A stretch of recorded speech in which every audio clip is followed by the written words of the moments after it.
Hello, ஒரு நிமிஷம். Love பண்ணலாமா? யார? வேற யாரும் இல்லைங்க, நாமளே நம்மளை லவ் பண்ணுறதுக்கு. நீங்கள் ரெடியா? அப்போ வாங்க நம்ம இந்த வீடியோக்குள்ளே போகலாம்.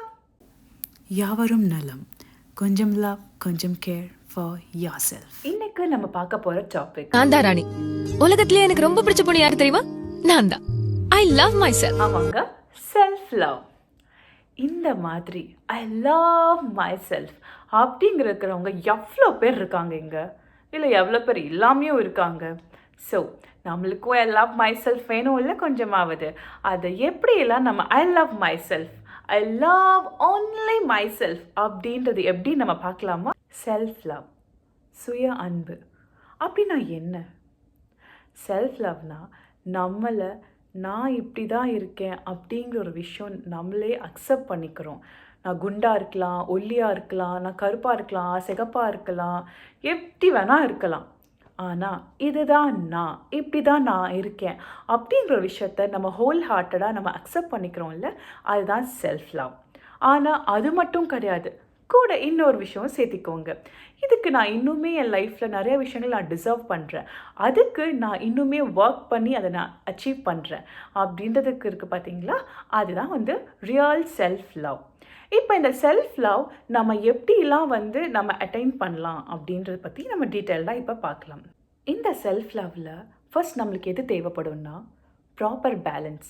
பேலன்ஸ் எதுக்குமா இருக்கணும் பேலன்ஸ்? அப்போது நம்ம மனசுக்கும் நம்ம செயல்பாடுகளுக்கும் இருக்கிறமான ஒரு ப்ராப்பர் பேலன்ஸ்ட் ஸ்டேட்டாக இருக்கணும். அப்படி தான் நம்மளுக்கு அந்த ப்ராப்பரான ஒரு செல்ஃப் லவ் நம்மளால் அச்சீவ் பண்ண முடியும். அந்த ப்ராப்பரான பேலன்ஸ் ஸ்டேட் எப்படி நம்ம அச்சீவ் பண்ணுறது? அதுக்கு தான் நான் சொல்கிற போகிற சில ஃபாலோயிங் ப்ராக்டிஸ் ஆஃப் வேஸ் இருக்குது. அதை நம்ம ட்ரை பண்ணிகிட்டே இருந்தோம்னா கண்டிப்பாக நம்மளும் அந்த ப்ராப்பரான செல்ஃப் லவ்வை நம்ம அச்சீவ் பண்ணலாம் நம்ம லைஃப்பில். அப்படி இருந்தால் நம்மளும் நான் சொல்கிற மாதிரி ஐ லவ் மை செல்ஃப் அந்த கேட்டகரிக்குள்ளே நாமளும் கரெக்டாக போய் உக்காந்துருவோம் நம்மளுமே. Point number 1, accept and embrace your self. நம்ம எவ்வளோ பேர்த்துக்கிட்ட நம்ம சொல்லியிருப்போம், உன் கூட நாங்கள் இருப்போம், உனக்காக நாங்கள் எப்போயுமே இருப்போம், கடைசி வரைக்கும் இருப்போம், எதாக இருந்தாலும் நம்ம பார்த்துக்கலாம்டா அப்படின்னு எவ்வளோ பேர்த்துக்கிட்ட நம்ம சொல்லியிருக்கோம். அதை ஃபஸ்ட்டு நம்மளுக்கே சொல்லிக்கணும். எப்படி? நான் உன் கூட இருக்கேன், எப்பயுமே உன் கூட இருப்பேன், எதுவாக இருந்தாலும் பார்த்துக்கலான்னு ஃபர்ஸ்ட்டு நம்மளுக்கே சொல்லிக்கிற ஒரு ஹேபிட்டை நம்மளுக்குள்ள இன்கல்கேட் பண்ணிக்கணும். Point number 2, learn to say no. நம்ம லைஃப்பில் யாரெல்லாம் நம்மளுக்கு பிடிக்குமோ அவங்க என்னென்ன விஷயங்கள் நம்மக்கிட்ட சொல்கிறாங்களோ அது நம்ம சம்டைம்ஸ் யோசிக்காமையே எல்லாத்துக்கும் நம்ம எஸ் ஓகேப்பா ஓகேடா அப்படின்னு சொல்ல ஆரம்பிக்கிறோம். ஈவன் தோ நம்மளுக்கு அந்த விஷயங்கள் செய்ய வராது தான், செய்ய பிடிக்காது தான், ஆனாலும் அதே மாரி நம்ம செய்கிறோம். பட் இது நம்ம நோ சொல்லி பழகணும். நம்மளுக்கு ஒரு விஷயம் நம்மளால் ஹோல் ஹார்ட்டடாக செய்ய முடியல, நம்மளுக்கு அது வரமாட்டேங்குது, வேண்டாம், அது என்னோட ஒரு ஜோனுக்குள்ளே இல்லை அப்படின்னா please start to say no. முடியாதுன்னா முடியாது. ஒருத்தங்களை சந்தோஷப்படுத்துறதுக்காக நம்ம நம்மளே வர்த்திக்கணுமா? அதுக்கான அவசியம் கிடையாது. மேபி டு எக்ஸ்டெண்ட் நீங்கள் சில விஷயங்கள் செய்யலாம் சில பேருக்காக. பட் அதுவே ஒரு ப்ராக்டிஸாக நீங்கள் பண்ணிகிட்டே இருந்தீங்கன்னா நீங்கள் உங்களே லூஸ் பண்ண ஆரம்பிச்சிடுவீங்க. So never try to please anyone. எல்லாருக்குமே எஸ் அப்படின்ட்டு சொல்லாதீங்க. Always know your limits, set a boundaries. அதுக்கேற்ற மாதிரி சில விஷயங்களை பண்ண முடியலையா அப்போ நோ சொல்லிடுங்க. ஸோ தட் அந்த ஒரு கன்வர்சேஷனும் ஆகட்டும், உங்களுக்கு ஒரு மன அழுத்தம் அது எதுவுமே உங்களுக்கு வராமல் இருக்கும். ஒரு விஷயத்தை பற்றி நம்ம யோசிச்சுட்டே இருப்போம். இதெல்லாமே தவிர்க்கிறதுக்கு நீங்கள் ஒரு சிம்பிளாக நோ அப்படின்னு சொல்லி முடிச்சுக்கலாம். அதை புரிஞ்சுக்கிறவங்க உங்கள் கூட இருப்பாங்க, அப்படி இல்லை அப்படிங்கிறவங்க வேண்டான்னு போயிடுவாங்க. But that's okay. யாரையும் எப்படிக்கும் ப்ளீஸ் பண்ண ட்ரை பண்ணாதீங்க உங்கள் லைஃப்பில், right? Point number 3, forgive your self. நம்ம கூட இருக்கிறவன் என்னென்னலாம் தப்பு பண்ணியிருப்பான், அவனை எல்லாம் மன்னிக்க தெரிஞ்ச நம்மளை நம்ம மன்னிக்க மாட்டோமா? நம்ம கண்டிப்பாக நம்மளை மன்னிக்க பழகணுங்க. என்ன தப்பு பண்ணாலும் ஐயோ இதுக்கு நான் தான் காரணமாயிட்டேனோ அப்படின்னு நம்ம மனசில் வச்சு புழங்குறது ரொம்ப கஷ்டமாக இருக்கும்ல. பழசை நினச்சி அதை நம்ம ஃபீல் பண்ணி ஒரு பிரயோஜனம் ஆக போகிறது கிடையாது. அப்படி பண்ணுறதுனால என்ன ஆகும், நம்மளோட இந்த ப்ரெசண்ட் இந்த நிகழ்காலம் நம்மளுக்கு ரொம்ப பாதிக்கப்படும். நம்மளோட எந்த ஆக்ஷன்ஸுமே ப்ராப்பராக செயல்படாது. இதை நம்ம ஃப்யூச்சரில் நினச்சோ எந்த ஒரு பலனும் நம்மளுக்கு கொடுக்க போகிறது கிடையாது. ஸோ நம்ம எப்பவுமே நம்மளை மன்னிக்க கற்றுக்கணும். பரவாயில்ல, தப்பு பண்ண கற்றுக்காங்க, தப்பு பண்ணிட்டாலும் அதுலேருந்து நல்ல விஷயங்கள் நம்ம கற்றுருப்போம் லைஃப்பில். அதை நெக்ஸ்ட்டு தவிர்த்து என்னென்ன விஷயங்கள் வராமல் இருக்கணுமோ அதுக்கு தான் நம்ம ட்ரை பண்ணணும். பண்ணுமே ஒழிய. ஸோ நம்ம எப்பயுமே நம்மளை வந்து ரொம்பவே மன்னிக்க கற்றுக்கணும். ஏன்னா நம்மளுக்கு நம்ம தானே ரொம்ப இம்பார்ட்டண்ட். அதுக்கப்புறம் தான் நம்ம யாராக இருந்தாலும். So yes, try to forgive yourself. Point number 4, self prioritise. Self ப்ரையாரிட்டைஸ்னால் என்னது? ஃபர்ஸ்ட் நம்மளுக்கு முக்கியத்துவம் கொடுக்கணுங்க. அதுக்கப்புறம் தான் ரெஸ்ட்டு. எஸ், இப்போது உங்களுக்கு எல்லாருக்கும் பெறுற மாதிரி சொல்லணும்னா, முதல்ல எனக்கு பசிக்குது, கொஞ்சம் சோறு போடுங்க, நான் சாப்பிட்டுக்கிறேன், அதுக்கப்புறம் அடுத்தவங்கள பலமாக கவனிக்கிறேன் அப்படின்னு இருக்கும் பார்த்தீங்களா? அதுதான் செல்ஃப் ப்ரையாரிட்டைசேஷன்.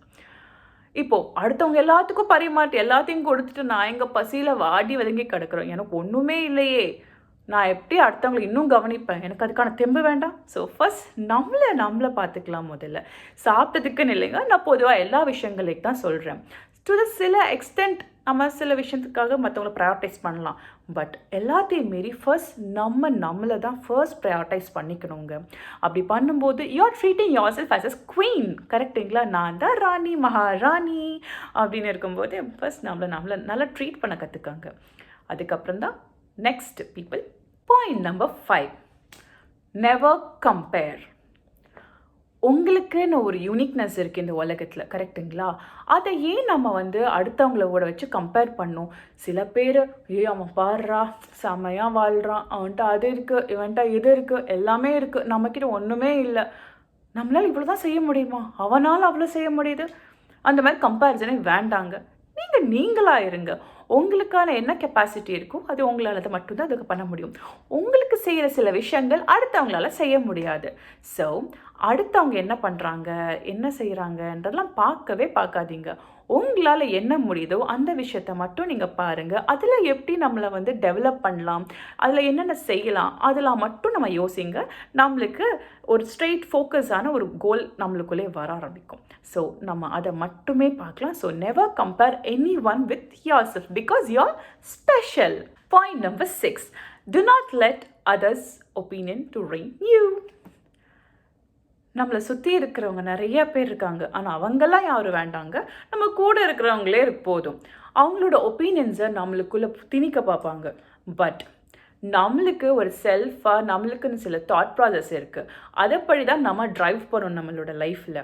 அடுத்தவங்க சொல்கிறாங்க, ஊர்க்காரங்க சொல்கிறாங்க, அவங்க சொல்கிறாங்க, இவங்க சொல்கிறாங்கன்னு சொல்லிட்டு எல்லாத்தோட தாட் ப்ராசஸை தூக்கி நம்மளோட மண்டைக்குள்ளே போட்டோன்னா நம்மளுக்குன்னு இருக்கிற சில விஷயங்கள் இல்லாமல் போயிடும். ஸோ எந்த விஷயம் எடுத்துக்கணுமோ அந்த விஷயம் எடுத்துக்கோங்க. உங்களோட மனசுப்படி அவங்களுக்கு அது அலைன் ஆகுது அவங்க சொல்கிறது, தென் கோ ஃபார் இட். இல்லைன்னா விட்டுருங்க. நம்ம யாருக்கும் நல்லவங்களாக இருக்கணுன்ட்டுலாம் அவசியம் இல்லை. நமக்கு நாமளே ஃபஸ்ட் நல்லவங்களாக இருக்கணும் முதல்ல. அப்போ தான் நம்ம ஊருக்கு கொஞ்சமாவது நல்லது செய்ய முடியும். இருக்கலாமோ இல்லை, பட் செய்ய முடியும் நம்மளால். ஸோ எப்போவுமே அடுத்தவங்களோட ஒப்பீனியனை டு த ஹெட்டுக்குள்ளே போட்டு ரொம்ப உங்களே நீங்கள் வருத்தப்படாதீங்க. Point number 7, say no to toxic peoples. யார் இந்த டாக்ஸிக் பீப்புள்? என்னோட ஒரு பீஸ் ஆஃப் மைண்டை இவங்க கூட இருந்தாவே எப்பயுமே அது நாஸ்தியாக போகுது, என்னால் அந்த ப்ராப்பரான ஒரு வைப்குள்ளே என்னால் வர முடிய மாட்டேங்குது அப்படின்னு ஃபீல் பண்ணுறீங்களா? தேயோ டாக்ஸிக் பர்சன். அப்படி தான் ஒருத்தங்களை உங்களை எப்போவுமே டீக்ரேட் பண்ணிகிட்டே இருக்காங்க, உங்களை எப்பவுமே ரொம்ப ஒரு மாதிரி மென்டலி உங்களை ரொம்ப கஷ்டப்படுத்திகிட்டே இருக்காங்க. ஸோ அவங்க தாங்க டாக்ஸிக் பீப்புள். அந்த டாக்ஸிக் பீப்புள் கூட நீங்கள் என்ன தான் ட்ரை பண்ணி எப்படி தான் இருந்தாலுமே வந்து அவங்கள உங்களால் சாட்டிஸ்ஃபை பண்ணவும் முடியாது, அது விதமான ஒரு ஹாப்பினஸும் அவங்களுக்கு கொடுக்க முடியாது. அவங்க கூட ஏண்டா இருக்கோன்ற மாதிரி நம்மளுக்கு ஒரு மைண்ட் செட் வரும். ஸோ அப்படி இருக்கிறவங்க எப்போவுமே உங்ககிட்டேருந்து குத்தம் குறை ஏதோ ஒன்று கண்டுபிடிச்சிக்கிட்டே தான் இருப்பாங்களே, உங்களை அந்த ஒரு பீஸ் ஆஃப் மைண்டில் அவங்க இருக்கவே விட மாட்டாங்க. ஸோ அந்த மாதிரி பீப்புள்கிட்டேருந்து எப்பயுமே தள்ளி இருங்க. Right? So always say no to toxic people. அவங்களுக்கு என்றைக்கும் இந்த கன்சர்ன் காட்டாதீங்க. பிகாஸ் அது உங்களை வந்து ரூயின் பண்ணிடுங்க உங்கள் லைஃப்பை. Point number 8, do your favorite things. நம்ம லைஃப்பில் எல்லாருக்கும் பிடிச்ச சில ஆக்டிவிட்டீஸ் ஏதாவது இருக்கும் பார்த்தீங்களா? ஜாகிங்காக இருக்கட்டும், ரன்னிங் ஆகட்டும், doing some exercises, dance, spending time with nature, painting, reading books, cooking, இந்த மாதிரி நிறைய விஷயங்கள் இருக்கும். ஸோ அந்த மாதிரி ஏதோ ஒரு விஷயங்கள் வந்து நம்மளுக்கு பிடித்தது ஒரு நாளைக்கு இவ்வளோ டைமாக அது கொஞ்சம் ஸ்பெண்ட் பண்ணுங்கள். ஸ்பெண்ட் பண்ணும்போது உங்களுக்கான அந்த ஒரு பர்சனல் ஸ்பேஸ், அந்த ஸ்பேஸில் நீங்கள் உங்களுக்குள்ளே இன்டல்ஜ் பண்ணும்போது ரொம்ப ஃபீல் குட்டாக இருக்கும் நம்மளுக்கு. கரெக்டுங்களா? ஸோ சில பேருக்கு பேசுகிறது ரொம்ப பிடிக்கும், மற்றவங்க கூட நல்லா கன்வர்ஸ் பண்ணுறது பேசும்போது மனசு வந்து ரொம்ப லைட்டாக ஃபீல் ஆகும். நம்மளை கொஞ்சம் உணர்கிற மாதிரிலாம் ஃபீல் ஆகும், ரைட்டுங்களா? ஸோ அது கொஞ்சம் தினமும் ப்ராக்டிஸ் பண்ண ஆரம்பிங்க. எப்பயுமே ஈவன் தோ அது ஹஸ்பண்ட் ஒய்ஃப் கூட இருக்கட்டும், இல்லை வேறு ரிலேட்டிவ்ஸ் கூட, யார் கூட இருந்தாலும் சரிங்க, எல்லாத்தையும் விளக்கிட்டு அந்த 24 ஹவர்ஸில் ஒரு அட்லீஸ்ட் ஒரு 1 ஹவராவது உங்களுக்குன்னு பிடிச்ச மாதிரி ஒரு டைமை நீங்கள் உங்களுக்குள்ளே ஸ்பெண்ட் பண்ண கற்றுக்கோங்க எப்பயுமே. இப்போ நான் சொன்ன இந்த எல்லா பாயிண்ட்ஸ் கூட இன்னும் சில ப்ராப்பரான எலிமெண்ட்ஸை போட்டுக்கோங்க. என்னென்ன எலிமெண்ட்ஸ் உங்களுக்குள்ளே வேணும்? இன்னும் ப்ராப்பர் ஸ்லீப், தூக்கம் தாங்க. தூக்கம் இல்லாமல் எவ்வளோ பேர் கஷ்டப்படுறாங்க. அதனாலே பாதி ப்ராப்ளம் அவங்களுக்கு வந்துடுதுங்க. So proper sleep 7 to 8 hours sleep கண்டிப்பாக ஒரு மனுஷனுக்கு கண்டிப்பாக தேவைங்க. 2வது நியூட்ரிஷியஸான food and good amount of water. கண்டிப்பாக நம்மளை நம்மளை பார்த்துக்கணும்ல நம்ம அதில். அப்போது நம்ம ப்ராப்பரான ஏனோ தானோ ஃபுட்டை சாப்பிடக்கூடாதுங்க. நியூட்ரிஷியஸான ஃபுட்டை எடுத்துக்கணும் நம்ம. Food and plenty of water கண்டிப்பாக குடிச்சிருங்க. 3 to 4 liters ஆஃப் வாட்டராவது ஒரு நாளைக்கு கண்டிப்பாக குடிச்சிருங்க எப்படியாவது. 3வது ஏதோ any kind of like physical activities, either could be running, jogging, dancing, ஏதாவது ஒரு ஃபிசிக்கல் ஆக்டிவிட்டியை கண்டிப்பாக வந்து உங்களுக்குள்ளே இன்க்ளூட் பண்ண கற்றுக்கோங்க எப்பயுமே. எனக்கு டைம் இல்லை, 7 டேஸில் எனக்கு எல்லா நாளும் வேலை அது இதுன்ட்டுலாம் போவோம். ஆனால் அட்லீஸ்ட் ஒரு 4 டேஸ் ஆகுது, ஒரு 3 டேஸ் ஆகுது ஒரு ஃபிசிக்கல் ஆக்டிவிட்டி தினமும் இன்க்ளூட் பண்ணுங்கள் உங்கள் லைஃப்பில். மெயின் திங், மெடிடேட் பண்ண கற்றுக்கங்க. மெடிடேட் பண்ணும்போது நம்மளோட ப்ரெசன்ஸை ரொம்ப ஃபீல் பண்ணுவோம். நம்மளை இன்னர் பாடி ஹீல் பண்ணுறதுக்கான நிறைய விஷயங்கள் இருக்குது. அட்லீஸ்ட் ஒரு நாளைக்கு ஒரு 5 to 10 minutes ஆகுது அதுக்கு டைம் ஸ்பெண்ட் பண்ணுங்கள். ஸோ இந்த எல்லா விஷயங்களும் ப்ராப்பராக பண்ணுங்கள். நம்ம கரெக்டான அந்த செல்ஃப் லவ்வை நம்மளுக்குள்ளே நம்ம அச்சீவ் பண்ணிக்கலாம். எஸ், இது நம்ம லைஃப்பை நம்ம தான் பார்த்துக்கணும் நல்லபடியாக. அப்போது ஃபஸ்ட்டு நம்மளை பார்த்துக்கணும், கரெக்டுங்களா? ஸோ நான் சொன்ன இந்த விஷயங்கள்லாம் நீங்களும் ட்ரை பண்ணி பாருங்கள். ஆனால் ஓவர் நைட்டில் வந்துடாதுங்க. அதுக்கு பல நாட்கள் ஆகும். அந்த பல நாட்களுக்கு நீங்கள் உங்களோட டைமையும் உங்களையும் ப்ராப்பராக அதில் இன்வெஸ்ட் பண்ணுங்கள். இன்வெஸ்ட் பண்ணிங்கன்னா இந்த செல்ஃப் லவ் நீங்களும் உங்களுக்குள்ளே அச்சீவ் பண்ணலாம். ஸோ அப்போது டைம் இல்லை, இப்படி இவர் சொன்ன மாதிரிலாம் இருந்துடாதீங்க. பட் உங்களுக்கான டைமை நீங்கள் எடுத்துக்கோங்க. ப்ராப்பராக செல்ஃப் லவ் உங்களுக்குள்ளே கொண்டு வாங்க. ஸோ பாய் கைஸ், நம்ம நெக்ஸ்ட் வீடியோவில் பார்க்கலாம். கொஞ்சம் லவ், கொஞ்சம் கேர் ஃபார் யுவர் செல்ஃப்.